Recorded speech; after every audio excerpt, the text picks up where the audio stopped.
Patrick Bet David asked Cliff what is his greatest highs in his entire life, and you're not going to believe his answer. And I think this will help you all put into perspective what's really important in life and what is even the meaning of life. So let's get right into the video. Bill Maher. You know who Bill Maher is? Okay. He's 69, I want to say, single, no kids, hates kids, doesn't want to get kids. Yeah, 68. Asked me a question and says, so, you know, what's your story? Why do you like kids? And I said, what's the purpose of life? He says, oh, give me a break. Oh, give me a break. I mean, this thing with kids, there's plenty of purpose to life outside of having kids and all this stuff, right? This is when I was on. All right. So I sit there. What is the purpose of being 68 years old, super wealthy, famous, no wife, no kids? Okay. Yeah, maybe, because he's a liberal. Then let's go to the other guy. Who's the other good-looking guy that we had? I want to ask the question, Rob. You know, why are you not married? The guy that he would do the makeover of the houses, and what's his name? Mike Rowe. Mike Rowe. Mike Rowe is here. Can you pull up Mike Rowe's age? Good-looking guy, right? I mean, this guy is as American as apple pie, right? Tall, handsome, strong, firm, conviction, great communicator, incredible voice, good-looking, not married, no kids. Yeah, that's a decision I made, right? And we even had one other one where I asked the same question as well. Larry Elder, I don't know if you know Larry Elder, right? You know, Larry Elder, do you know who he is? Commentator? Or no? Commentator Larry Elder. Same thing. No kids, 72 years old, right? The three couldn't be more different. Yep. Right? Yep. But they chose to live a life not having a kid. The argument on one person could be like, you know, well, I just don't want the responsibility, and I wasn't going to be a good father. If I would have had a kid, the life I was living, I wanted to be a father that could give time, but I was not going to do anything else but that. You have 5 kids. How many kids do you have? Is it three boys? 3 boys. Yep. Okay. So one of them is a doctor, right? That's a brother. Your brother's a doctor. Yeah. What do the 3 do? 2 of them are ministers. They work with me at the church and on campuses, and one is in financial services. Financial services. Yeah. Really? Oh, yeah. Okay. In Connecticut. In New York City. Okay, fantastic. Well, good for him. I was in it for 20 years. It's a great business to be a part of. So what have been some of the greatest highs you've ever had in your life? I cannot even tell you what I felt like on the day when ... You bet.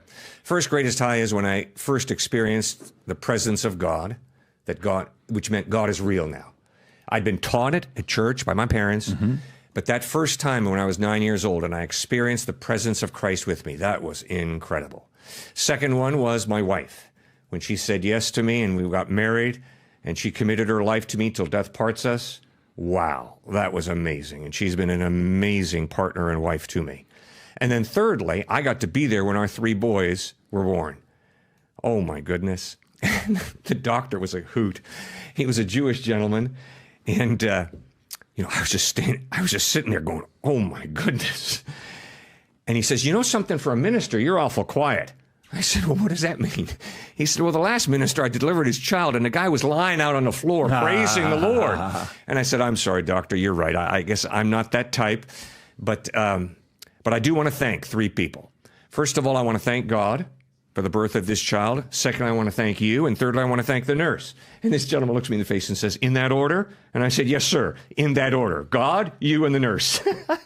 But it was just overwhelming to see those little boys born. It was just incredible. And they have brought so much delight to my wife and me. It's just, I can't describe it. What would you consider the life of a complete man? Like, what is it to... The 3 greatest memories of his life is 1, experiencing the presence of God. There's nothing greater than the presence of God and experiencing what that is like for the first time or continuously, because being in the presence of God, nothing else matters. Nothing else matters during that time. And that's amazing. And then he's like, when his wife said yes, said I do, and they decided to get married. That is the second one. And then when he had children. And I'm just super excited because I got to experience the 2. I got to experience the presence of God, and that's so true. That's the greatest high you'll ever feel. And then number 2, getting married, and when Isabella said, I do, she will marry me. That's the greatest thing. And then I am excited to one day have children, but might be a while. But anyway, wow, that's exciting. Let's see what Cliff says to this now. You know, I'm a 16-year-old boy. I'm a 20-year-old man. I'm a 25, 30-year-old man. I don't know if I want to give up the playboy lifestyle. I'm enjoying myself, you know. I don't want to get married. Too many risks of getting married and family. And what if she does this? And what if she lies to you? What if she takes half of everything you got? And, you know, you got a kid and you're living a divorced life and you got to go back. Why would I want to do that? Why not just live a regular life? And maybe in my 40s, 50s, 60s, I can always have kids later on in my life. You know, what would you say is the life worth living for a man, and why? You have just done a very good job describing why so many guys don't want to get married. And it's tragic. And some of it I understand. They've watched their parents go through a messy divorce. There's been pain off the charts. And yes, that is tragic. But I think here's the challenge. Life is not perfect. We all get hurt. Now the question is, how are we going to deal with the hurt? And I'm tempted to wrap a cocoon around me to protect myself from ever getting hurt again. But that often leads right into bitterness, cynicism, loneliness, and that's tragic. So the challenge is to experience the love of Christ, the love of God, his healing, and allow Christ to be the security in your life.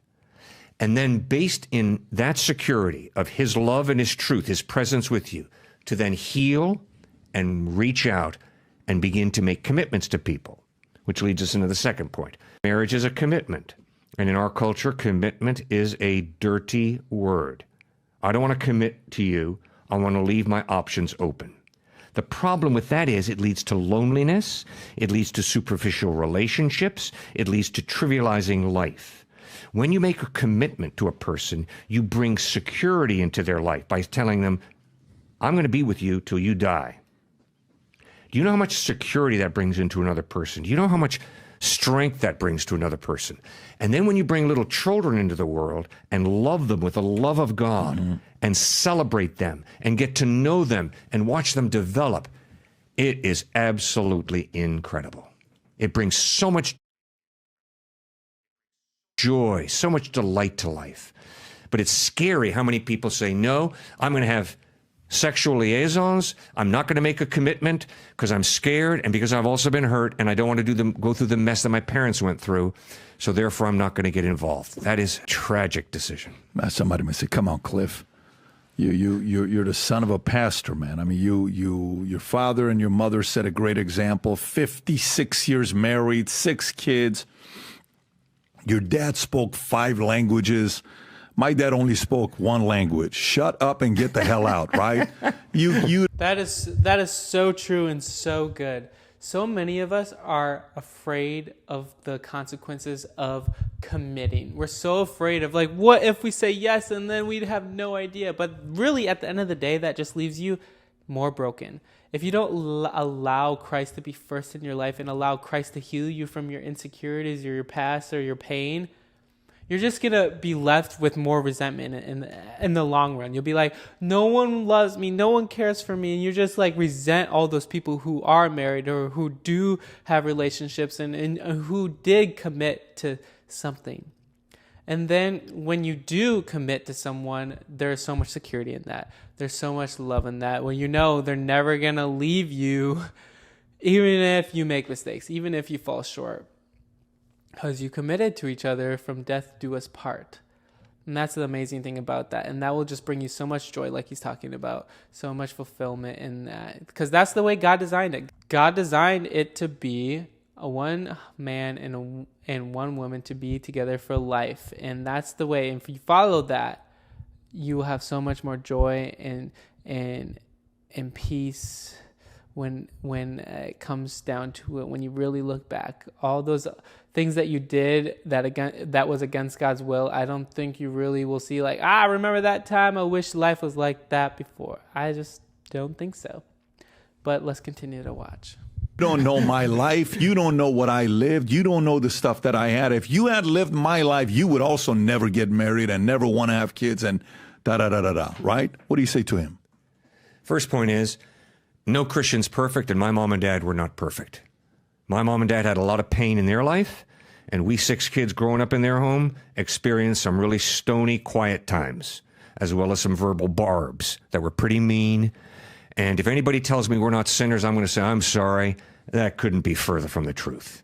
Because my mom and dad were devoted to Christ, but they struggled in their marriage big time. Now, I'm not going to base my life on my mom and dad. I'm going to base it on Jesus Christ, on the living God. You know, I've been thinking about this, Patrick. When I'm about to die, God could say to me, Cliff, if you have built your security on anything or anyone other than me, you're going to lose it right now. Cliff, you're going to lose everything except me. And that's what real faith is. My security, my identity is found in Christ and in God. Therefore, I don't have to be afraid. I don't have to live a life responding to the pain I've experienced growing up. Instead, I can be secure in Christ, strong in Him, and then reach out and, yes, take risks. And of course, marriage is a risk. You bet it's a risk. But it's a risk well worth taking, I would argue. God is so good. And when it really comes down to it, where your security is in is where you will be at peace and where you will be fulfilled. So if you have your security in God, God never changes. He's always the same. So whenever you lose everything else, when everything else falls apart, you will still have peace and joy, and you'll still be secure because your security is in God. That's the most important thing. That's so good. And when you die, all the things that you had on this earth will be left, but you still have God. And that's why you don't have to be afraid. That's why you don't have to have fear, because God is your security. So I encourage you to go to God. And that is through Jesus. And through Jesus, you will find the peace and fulfillment that you have, that you could ever have. And like you were saying, all of us are sinners. All of us have made mistakes. None of us have excuses. We might have the worst life in the entire world, but we're all sinners. We've all fallen short. And you can always go to God, though, because God is the one that never changes. He's the same yesterday and today and forever. So let's go to God. I encourage you to do that. Thank you so much, Cliff and Patrick Bet-David, for making this video. It was amazing and super encouraging. I hope you guys liked it as well. So please like this video and subscribe if you haven't. And also, you might like this video here. Peace.